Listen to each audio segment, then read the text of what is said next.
உலகத்திலேயே முதல் தடவையா சிங்கப்பூர் ஃபுட் ஏஜென்சி அப்படின்னு சொல்ற இந்த ஏஜென்சி ஒரு அறிவிப்பை வெளியில விடுறாங்க. நீங்க செயற்கையாக தயாரிக்கப்பட்ட இறைச்சிகளை சாப்பிடலாம், அதற்கான உத்தரவு லைசன்ஸ் எங்க நாட்டில் நாங்க தரோம் அப்படின்னு சொல்றாங்க.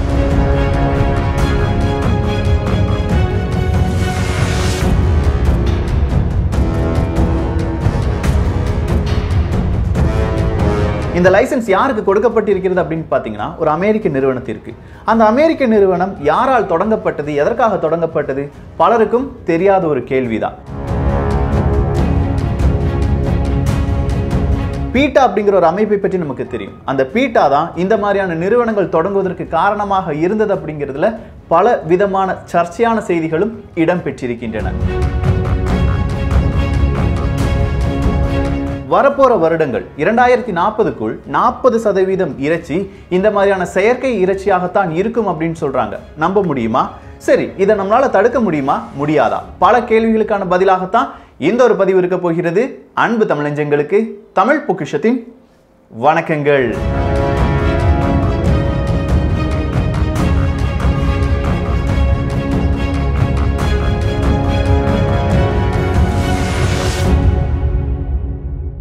தெய்வ குழந்தை பில்கேட்ஸ் அவர்கள் பல வருடங்களாகவே சொல்லிக் கொண்டு வருகிறார், இந்த உலகத்தில் மனிதர்கள் அப்படிங்கிறவங்க கூடிக்கிட்டே இருக்காங்கப்பா, அவங்களுக்கு போறதுக்கு சாப்பாடுலாம் இனிமே இருக்கவே இருக்காது, அதனால என்ன செய்வீங்க, நீங்க செயற்கையாக இறைச்சிகளை தயார்படுத்துங்கள், செயற்கையாக முட்டைகளை தயார்படுத்துங்கள் அப்படின்னு சொல்றாங்க.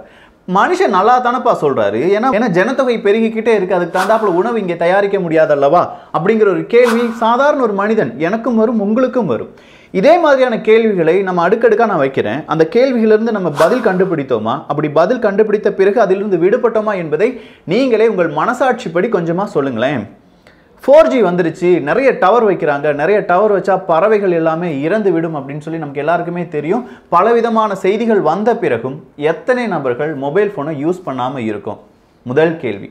அடுத்ததா, வாகனங்கள் அதிகரித்து விட்டன, இதன் காரணமாக கார்பன் டை ஆக்சைடாக இருக்கட்டும், இல்லாட்டி பலவிதமான நச்சு வாயுக்களாக இருக்கட்டும், இது நம்முடைய வானிலையை மிகப்பெரிய அளவில் பாதிக்கும் அப்படின்னு சொன்னாங்களே, எத்தனை பேர் வாகனங்களில் செல்வதை இல்லாட்டி ஒரு வீட்டுக்கு 2 கார் வாங்குறத நிப்பாட்டணும்? அடுத்த கேள்வி. மூன்றாவதாக, இந்த விவசாயத்தில் இந்த மாதிரியான வேதிப்பொருட்கள் எதுவுமே சேர்க்கக்கூடாது, இது எல்லாமே விஷம் அப்படின்னு தெரிந்த எத்தனையோ விவசாயிகள் அவங்களுடைய பயிரை காப்பாற்றுவதற்காகவும் அவங்களுடைய உயிரை காப்பாற்றுவதற்காகவும் இந்த மாதிரியான வேதிப்பொருட்களை அவங்களுடைய உரமாகவும் இல்லாட்டி பலவிதமான பூச்சிக்கொல்லியாகவும் பயன்படுத்துகிறார்கள். இது எதையுமே நம்மளால தடுக்க முடியலையே, ஆனா இது எல்லாத்துலயும் இவ்வளவு பெரிய நெகட்டிவ் இருக்கு அப்படின்னு சொல்லி எல்லாருக்குமே தெரியும். அப்படி இருந்தும் நம்மால் தடுக்க முடியாததற்கான காரணம் இது நமக்கு சரியானதுதான், இதுதான், வேற வழியே கிடையாது அப்படின்னு சொல்லி நாம் நம்ப வைக்கப்பட்டிருக்கிறோம். அப்படி இல்லையா, அதுதான் நம்முடைய தேவையாக இருக்கிறது. சோ இறைச்சி அப்படின்னு சொல்லி நம்ம எடுத்து பார்த்தோம்னா இந்த இறைச்சியை உண்ணும் நபர்களுடைய எண்ணிக்கை அதிகரித்திருக்கிறது. அப்படி இல்லையா, அவங்க உண்ணும் அந்த குவாண்டிட்டி அதிகரித்திருப்பதாக சொல்கிறார்கள். இதன் காரணமாக 2050க்குள் கிட்டத்தட்ட 970 கோடி மனிதர்கள் வந்து விடுவார்கள். 1000 கோடி மனிதர்கள் வச்சுக்கோங்க, இப்போ ஒரு 750 கோடி மனிதர்கள் இருக்காங்க. இந்த 750 கோடி மனிதர்களில் பில்கேட்ஸ் அவர்களுடைய அந்த ஒரு கணக்குப்படி 110 கோடி மனிதர்கள் பசியுடன் உறங்க செல்கிறார்கள். 600 கோடி மனிதர்கள் சாப்பிடும் சாப்பாடு தேவையற்ற சாப்பாடாக இருக்கிறது. 200 கோடிக்கு மேற்பட்ட மனிதர்களுக்கு ஏதாவது ஒரு டெஃபிஷியன்சி இருக்கு. இதெல்லாமே நம்ம ஓவர் கம் பண்ணணும்னா கண்டிப்பா செயற்கை உணவுகளை நாம் நாடி செல்ல வேண்டும், செயற்கை இறைச்சிகளை நாம் நாடி செல்ல வேண்டும். அதனால நான் இந்த நிறுவனங்களை தொடங்கி இருக்கிறேன். இதுதான் ஃபியூச்சர் ஆஃப் ஃபுட் அப்படின்னு சொல்லி மிகப்பெரிய செய்தி அறிக்கை கேட்ஸ் நோட்ஸ் அப்படிங்கிறதுல நீங்க போய் வாசித்து பார்த்தால் தெரியும்.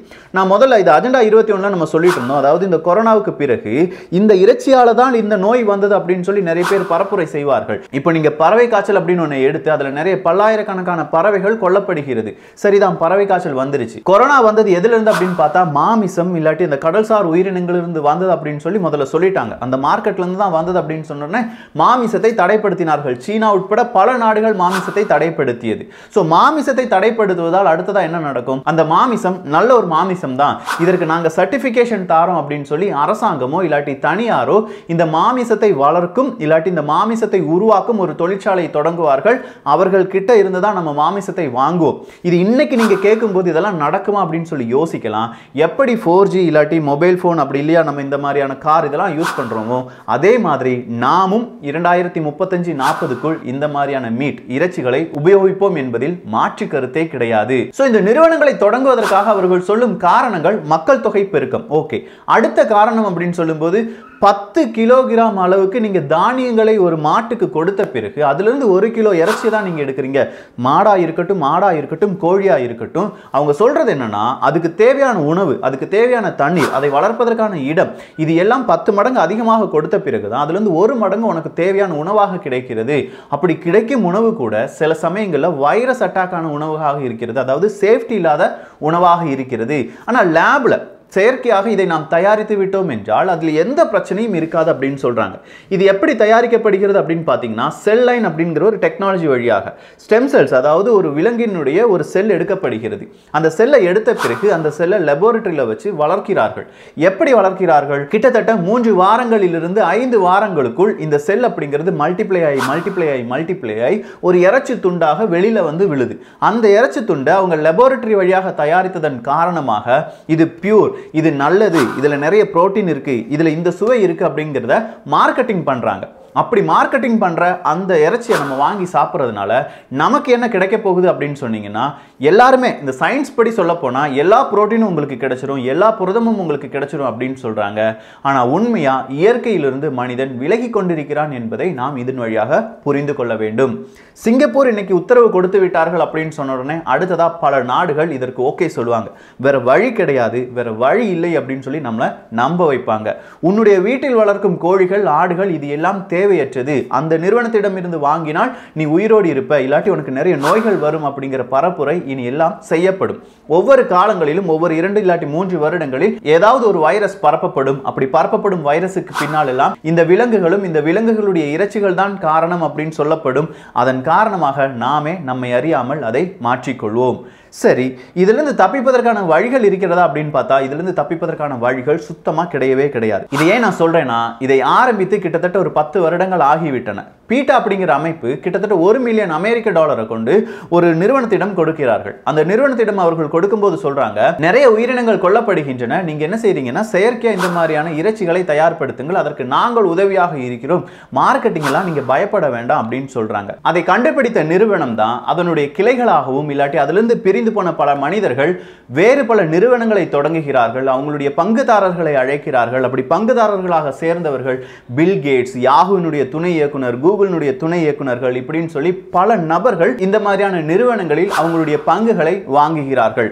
இதுதான் எதிர்காலம் அப்படின்னு சொல்லி அவர்கள் தீர்மானிக்கிறார்கள். அந்த எதிர்காலத்தின்படி நாம் இங்கே செயல்பட ஆரம்பித்திருக்கிறோம். சோ சிங்கப்பூர் கொரோனாவை மட்டுமே காண்பிக்கவில்லை. இதன் காரணமாகத்தான் நாங்கள் செயற்கை இறைச்சிக்கு அனுமதி கொடுக்கிறோம் அப்படிலாம் சொல்லல.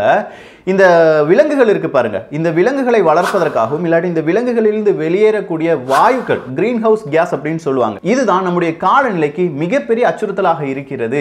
அதன் காரணமாக நாம் செயற்கை இறைச்சிக்கு மாற வேண்டிய ஒரு கட்டாயம் இருப்பதாக சொல்கிறார்கள். இதை சிங்கப்பூர் மட்டுமே சொல்லல, பில்கேட்ஸ்ல இருந்து எல்லாருமே இதுதான் சொல்றாங்க. சோ நீங்க கால்நடைகளை வளர்த்தாலோ இல்லாட்டி அதனுடைய இறைச்சியை உண்டாலோ கிரீன் ஹவுஸ் கேஸ் அப்படிங்கிறது ப்ரொடியூஸ் செய்யப்படுகிறது. சோ கிளைமேட் சேஞ்ச் அப்படிங்கிறது அபரிவிதமா இருக்கிறது. மனிதன் செய்த தவறு எல்லாமே நம்ம மறந்துட்டோம். இப்போ அந்த தவறை யார் மேல போட போறோம் அப்படின்னு பாத்தீங்கன்னா விலங்குகள் மேல. உணவு சங்கிலி அப்படிங்கறத நம்ம சின்ன வயசுல இருந்தே படிச்சுட்டு தான் இருக்கோம். இந்த உணவு சங்கிலியிலிருந்து ஒரு உணவு எப்பவாவது எங்கேயாவது குறைந்தால் கூட அது அந்த சங்கிலியையே பாதிக்கும். அப்படி சங்கிலியை பாதிக்கும் போது எந்த மாதிரியான பாதிப்புகள் வரும் அப்படிங்கிறத நீங்களே யூகித்துக் கொள்ளலாம். இந்த பூமிக்கு விலங்குகளால் தான் பெரிய ஒரு பிரச்சனை இருக்கிறது, அவைகள் தான் கிரீன் ஹவுஸ் கேஸுக்கு காரணம் அப்படின்னு சொல்ற ஒரு கட்டமைப்பு இப்போது பரவலாக ஏற்படுத்தப்படுகிறது. 2030க்குள்ள டீசல் கார், பெட்ரோல் கார் எதுவுமே இருக்கக்கூடாது, எல்லாமே எலக்ட்ரிக் வாகனங்களாக மாற வேண்டும் அப்படின்னு சொல்ற அரசாங்கம் வேறொரு சட்டத்தையும் போடும். 2030க்குள் கால்நடைகள் 1 வளர்க்கலாம், 2 வளர்க்கலாம், கூடுதலாக வளர்க்கக்கூடாது. காரணம் இந்த மாதிரியான கிளைமேட் சேஞ்ச் அப்படிங்கிறது தான். இதற்கு நாங்கள் பாரிஸ்ல போய் ஒரு ஒப்பந்தம் போடுறோம், இல்லாட்டி அங்கே போய் ஒரு ஒப்பந்தம் போடுறோம் அப்படின்னு சொல்லி உலக நாடுகள் ஒரு ஒப்பந்தத்தை போடுவார்கள். நம்மிடம் இருந்து கால்நடைகள் என்பது அகற்றப்படும். இது வெகு தொலைவெல்லாம் கிடையாதுங்க. நான் சொல்றது 2030, 40, இன்னும் 20 வருஷம் தான். இதெல்லாம் நம்ம பார்த்துட்டு தான் செத்து போவோம் அப்படின்னு சொல்றது என்னுடைய ஒரு நம்பிக்கையாக இருக்கிறது. சரி, இந்த மாதிரியான விஷயங்கள் செய்வதால் அவர்களுக்கு என்ன லாபம் அப்படின்னு நீங்க கேட்கலாம். ஒரே ஒரு விஷயம், இன்னைக்கு நம்முடைய நாட்டு விதைகள் அப்படிங்கிறது நம்ம கையில கிடையாது. இந்த விதைக்காக நாம் இப்போது பல வெளிநாட்டு நிறுவனங்களை நம்பி இருக்கிறோம். தேன் அப்படின்னு சொல்லும்போது அந்த காலத்துல எங்க ஊருக்கு போனா எங்க ஊர் தோப்பு சைடுல ஒரு சின்னதா ஒரு பாக்ஸ் வச்சிருப்பாங்க. அதுல இருந்து தேனீக்கள் அடையும், அங்கிருந்து நம்ம தேன் எடுக்கலாம் அப்படின்னு சொல்லுவாங்க. ஒரு 10-12 வருடங்களுக்கு பிறகு நானும் அதே தென்னந்தோப்புக்கு செல்கிறேன். அங்க தேனீக்கள் இல்லை, தேனீக்களுடைய அந்த கூடாரமும் கிடையாது. என்னன்னு பார்த்தா யாருமே நம்மகிட்ட இருந்து தேன் வாங்கலப்பா, எல்லாருமே வெளியில இருந்து வாங்குறாங்க, டாபர் வந்துருச்சு, பதாஞ்சலி வந்துருச்சு அப்படின்னு சொன்னாங்க. நேற்றைய ஒரு செய்தி நீங்க பார்த்திருப்பீங்க. இந்தியாவில் விற்கப்படும் 13 நிறுவனங்களுடைய தேன் அப்படிங்கிறது சுத்தமா நல்லா இல்லாத தேன். எதையுமே வாங்கி சாப்பிட்டா உங்களுக்கு நோய் தான் கூடுதலாக வரும் அப்படின்னு சொல்றத centre for science and environment அப்படிங்கிற ஒரு அமைப்பு சொல்லியிருக்கிறது. Centre for science and environment வேற யாரும் கிடையாது, இந்தியாவினுடைய ஒரு அமைப்பு தான். அவங்க சோதித்து பார்த்திருக்கிறார்கள். எந்த மாதிரியான சோதனையில் ஈடுபட்டிருக்கிறார்கள்? நியூக்ளியர் மேக்னெட்டிக் ரெசனன்ஸ் அப்படிங்கிற ஒரு மெத்தட்ல சோதித்து பார்த்திருக்கிறார்கள். அதுல பெரிய பெரிய நிறுவனங்கள் பதாஞ்சலி, டாபர், இப்படி பெரிய பெரிய நிறுவனங்களுடைய தேனில் நமக்கு தெரியாத வேறு விதமான சிறப்பு என்பது சேர்க்கப்பட்டிருக்கிறது. இந்த சிறப்பு எங்கிருந்தா வந்துச்சு அப்படின்னு பார்த்தா அது சீனால இருந்து இறக்குமதி செய்யப்பட்டது அப்படின்னு சொல்றாங்க. ஆவுனா சீனா இழுத்துறியா விக்கி அப்படின்னு சொன்னா நான் இழுக்கலங்க, இது உண்மை. நீங்க தேடி பாருங்க. அந்த தேன்ல சேர்க்கப்பட்டிருக்கும் சிறப்பு எந்த மாதிரியான சிறப்பு அப்படின்னு கேட்டா C2 C3 வகைகள். சோதித்து பார்ப்பதற்கு நிறைய வகைகள் இருக்கு போல. இதுல C2 C3 ஆபரேஷன்ஸ் இருக்கு. இந்த ஆபரேஷன் வழியாக கண்டுபிடிக்க கூடாத லெவல்ல இருக்கக்கூடிய சிறப்பு என்பது சேர்க்கப்பட்டிருக்கிறது. அதாவது சாதாரணமா இந்த சீனி பாகு அப்படிலாம் சொல்லுவோம் பாருங்க, தேன் எடுத்துக்கிட்டா அதுல சீனி பாகு கூடுதலா இருக்கும் அப்படின்னு சொல்றதெல்லாம் அந்த காலம். இப்ப மூன்று சிறப்பு கூடுதலாக இருக்கும் அப்படின்னு சொல்றாங்க. அதுல முதல் சிறப்பின் பெயர் கோல்டன் சிரப், இன்வெர்ட் சுகர் மற்றும் ரைஸ் சிரப் அப்படின்னு சொல்றாங்க. இந்த 3 சிறப்புகளும் இந்தியாவில் தடை செய்யப்பட்டிருக்கின்றன. அப்படின்னா இந்த சிறப்புகள் எப்படி இப்போது இந்தியாவுக்குள் வருகிறது அப்படின்னு பாத்தீங்கன்னா ஃப்ரக்டோஸ் சிரப் அப்படின்னு சொல்லி ஒரு மாற்று பெயரில் வருகிறது. சீனாக்காரன் என்ன செய்வான்? சைக்காலஜிக்கல் வார்ஃபேர்ல அவனுக்கு ஒரு இடம் பிடிச்சிருக்குன்னா அந்த இடத்துக்கு சீனாவினுடைய பெயரை சூட்டுவான். அதாவது யாருக்குமே தெரியாத ஒரு பெயராக இருக்கும். அதன் பிறகு ஒரு வரலாறு எழுதப்படும். அதே மாதிரி தான் ஃப்ரக்டோஸ் சிரப் அப்படிங்கிற ஒரு சிறப்பை சீன நாட்டவர்கள் தயாரித்தார்கள். குறிப்பாக அது இந்தியாவினுடைய மார்க்கெட்டுக்காக மட்டுமே ஏற்றுமதி செய்யப்பட்டிருக்கிறது. அந்த ஃப்ரக்டோஸ் சிரப் என்பது இந்தியாவில் உணவு தயாரிக்கிறார்கள், அதற்காக நாங்கள் ஏற்றுமதி செய்கிறோம் அப்படின்னு சொல்லி ஏற்றுமதி செய்தார்களா? கிடையாது. பெயிண்ட் தயாரிக்கிறாங்க, அந்த பெயிண்ட்டுக்கு இந்த ஃப்ரக்டோஸ் சிரப் என்பது தேவைப்படுகிறது அப்படிங்கிறது தான் அவங்களுடைய ஏற்றுமதி கொள்கையாக இருக்கிறது. ஸோ பெயிண்ட் தயாரிப்பதற்காக ஏற்றுமதி செய்யப்பட்ட ஒரு பொருள் நம்முடைய தேனில் கலப்படம் செய்யப்பட்டு இன்று பலவிதமான கார்ப்பரேட்டுகளால் விற்கப்படுகிறது அப்படிங்கிற ஒரு செய்தி நமக்கு இன்று அதிர்ச்சியாக இருக்கிறது.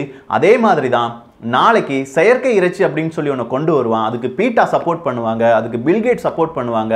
எல்லாருமே சப்போர்ட் பண்ண பிறகு ஜெனட்டிக்கலி மோடிஃபைடு பாக்டீரியாவால தான் இந்த மாதிரியான செயற்கை இறைச்சியை உருவாக்க முடியும் அப்படின்னு சொல்லி பாக்டீரியாவை வளர்ப்பார்கள். இப்படி பாக்டீரியாவை வளர்க்க வேண்டும், அப்படி இல்லைன்னா இந்த செல்லை ஒரு செல்லிலிருந்து 2 செல், 2லிருந்து 4 செல்லாக வளர்க்க வேண்டும் என்றால் எனர்ஜி அப்படிங்கிறது தேவைப்படுகிறது. இந்த எனர்ஜிக்காக காற்றில் இருக்கும் பலவிதமான பொருட்களையோ இல்லாட்டி தண்ணீரில் இருக்கும் ஹைட்ரஜனை பிரித்தெடுக்கிறார்கள். அந்த ஹைட்ரஜனை இந்த பாக்டீரியாவுக்குள் செலுத்துகிறார்கள், எனர்ஜி சோர்ஸா பயன்படுத்துகிறார்கள். இதனால் பலவிதமான வாயுக்கள் வெளிவருமே, அதன் காரணமாக கிளைமேட் சேஞ்ச் என்பது வருமே. அதை பற்றி இந்த விஞ்ஞானத்திற்கு ஏதாவது பிரச்சனைகள் இருக்கிறதா என்று கேட்டால் அதெல்லாம் இப்ப கண்டுபிடிக்க மாட்டானுங்க. ஏன்னா அதை கண்டுபிடிச்சா நம்ம எல்லாருமே எதிர்ப்பு தெரிவிச்சு விடுவோம். சோ அதை பத்தி இப்ப பேச மாட்டாங்க. இப்ப பேசுறது எல்லாமே கால்நடைகள் தான் இதற்கு காரணம். கால்நடைகளை கொஞ்சம் குவியுங்கள், இல்லாட்டி கால்நடைகளை வளர்க்காதீர்கள் அப்படின்னு சொல்ற ஒரு இன்டைரக்ட் மெத்தட் தான். சோ கொரோனா வந்துருச்சு, இந்த டைம் அவங்க நல்லபடியா யூஸ் பண்ணா மட்டும்தான் இந்த மாதிரியான இறைச்சியை மார்க்கெட்ல கொண்டு வர முடியும். அதற்கான வேலைகள் அதி தீவிரமாக நடந்து வருகிறது. இந்த நிறுவனம் அப்படின்னு சொல்லிட்டு இருக்கேன். இந்த நிறுவனம் என்ன அப்படின்னு கேட்டீங்கன்னா ஜஸ்ட் ஈட் இல்லாட்டி ஈட் ஜஸ்ட் ஐஎன்சி அப்படிங்கிற ஒரு நிறுவனம் தான். ஜஸ்ட் ஐஎன்சி அப்படின்னு சொன்னா எல்லாருக்குமே தெரியும். இந்த ஜஸ்ட் ஈட் அப்படிங்கிற நிறுவனம் 2015வது வருடம் தடை செய்யப்பட்டது. அப்போது அந்த நிறுவனத்தின் பெயர் ஹாம்ப்டவுன் கிரீக் அப்படிங்கிறது தான். ஸோ இந்த ஹாம்ப்டவுன் கிரீக் அப்படிங்கிற நிறுவனம் தான் 2018வது வருடம் ஜஸ்ட் ஈட் அப்படிங்கிற வேறொரு மறு வச்சுட்டு நான் நல்லவே அப்படின்னு சொல்லிட்டு வராங்க. அதுக்கு பின்னாடி நிறைய பெரிய தலைகள் செல்கிறார்கள், இன்வெஸ்ட் பண்றாங்க. அவங்களால் தயாரிக்கப்பட்டது தான் எக், அதாவது நார்மல் முட்டை கிடையாது. இந்த மாதிரி செயற்கையாக தயாரிக்கப்பட்ட முட்டைகள், இறைச்சிகள் இது எல்லாமே செய்யப்படுகிறது. அந்த ஜஸ்ட் ஈட்ல இருந்து தான் நாமும் இந்த சிங்கப்பூர் அரசாங்கமும் இறைச்சியை இப்போது இறக்குமதி செய்கிறார்கள். இது எல்லாம் இப்படி பல கார்ப்பரேட்டுக்கு போகும்போது, பல கார்ப்பரேட் அப்படின்னு சொல்லும்போது எத்தனை நிறுவனங்கள் தான் இதே மாதிரி இறைச்சிகளை தயார்படுத்தி கொண்டிருக்கின்றன அப்படின்னு கேட்டா 24க்கும் மேற்பட்ட நிறுவனங்கள். இது எல்லாம் சாதாரணமா இங்க இந்தியால இருந்து பிறந்த இல்லாட்டி சின்ன சின்ன நிறுவனங்கள் கிடையாது. எல்லாம் டானுக்கே டான். ஸோ என்னென்ன நிறுவனங்கள் அப்படின்னு பார்த்தீங்கன்னா அலேஃப் ஃபார்ம்ஸா இருக்காங்க, மொசா மீட் இருக்காங்க, Just INC, Meatable, Memphis Meats, Super Meat, global meat, Finless meat, இப்படி நிறைய மீட் ஏஜென்சிஸ் இல்லாட்டி நிறுவனங்கள் இருக்கின்றன. இவங்க எல்லாமே கோடிக்கணக்கான லட்சம் கோடி கணக்கில் இதில் இன்வெஸ்ட் பண்ணிட்டு இருக்காங்க. 2030 மார்க்கெட் தான் அவங்களுடைய டார்கெட்டே தவிர 2020 2025லாம் கிடையாது. ஸோ 2030ல் இவங்களுடைய மார்க்கெட் இவ்வளோ பெருசாக இருக்கும், அதற்காக நாங்கள் இன்வெஸ்ட் பண்ணுறோம் அப்படின்னு சொல்லி இப்போதே அவங்க லட்சம் கோடிகள் இன்வெஸ்ட் செய்கிறார்கள் என்றால் அதற்கு பின்னால் இருக்கும் வாணிபம் எவ்வளவு பெருசாக இருக்கும், அதற்கு பின்னால் இருக்கும் பிளான் எவ்வளவு பெருசாக இருக்கும், அதற்கு பின்னால் இருக்கிற மார்க்கெட்டிங், அதற்கு பின்னால் இருக்கிற பவர்ஃபுல் பர்சன்ஸ் எப்படிப்பட்டவர்களாக இருப்பார்கள். இதுவரையிலும் நீங்க இந்த மாதிரி செயற்கை உணவுகள் வராது அப்படின்னு சொல்லி நம்பிட்டு இருந்தீங்கன்னா வந்துருச்சு. ஸோ நாம் என்ன செய்ய வேண்டும் அப்படின்னு சொன்னா, அதை நான் சொன்னா கான்ஸ்பிரசி பேசுதா சொல்லிடுவானுங்க. ஸோ நீங்களே உங்களுடைய முடிவை தேடிக்கொள்ளுங்கள். இந்த பதிவு உங்களுக்கு பிடித்திருந்தால் கொஞ்சம் நபர்களுக்கு ஷேர் பண்ணுங்க. இதில் இருக்கிற உண்மைத்தன்மையை புரிந்து கொள்ளுங்கள். இதற்கு பின்னால் இருக்கும் உலக அரசியலை புரிந்து கொள்ளுங்கள்.